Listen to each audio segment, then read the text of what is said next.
500 poches de sang collectées en 3 jours ici. La sous-section Croix-Rouge de la Faculté des sciences de la santé veut atteindre cet objectif. Déjà, ces étudiants en santé ont compris l'importance de l'opération. Ils se succèdent dans cette salle de collecte du liquide.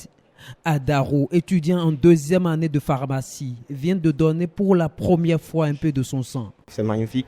Je croyais que ça serait un peu douloureux, mais voir que ça a été plus facile. Chaque fois, si je suis disponible, je le donnerai à chaque fois qu'ils feront. Ingrid fait aussi le même geste. L'élément ayant déclenché en cette étudiante ce sens de volontariat, sa grand-mère qui a failli mourir dans un hôpital pour indisponibilité de ce liquide biologique à la banque de sang. C'était vraiment difficile parce qu'on a dû attendre longtemps avant de pouvoir prendre 2 poches pour ramener à l'hôpital où elle était hospitalisée. Donc depuis que je suis majeure, il y a une campagne de don de sang. Je n'hésite pas à donner mon sang pour sauver quelqu'un. Au premier jour de la campagne, 76 poches de sang collectées.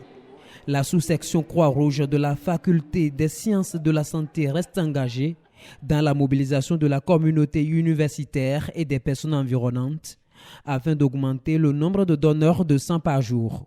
Nous voyons des enfants tout innocents qui meurent par manque de sang. Nous voyons des mères à la maternité qui meurent en voulant donner vie.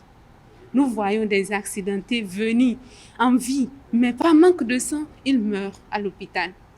Face à tout cela qui nous écœure, nous nous sommes dit alors, il urge qu'en tant qu'étudiants, nous fassions ce geste et que nous invitons nos camarades et toute la population à venir faire de même. Cette initiative en cette veille des fêtes de fin d'année a une signification. Les initiateurs veulent prévenir l'éventuelle pénurie du liquide au niveau des banques de sang. Selon eux, le nombre de personnes à transfuser en cette période est souvent important à cause des cas d'accident.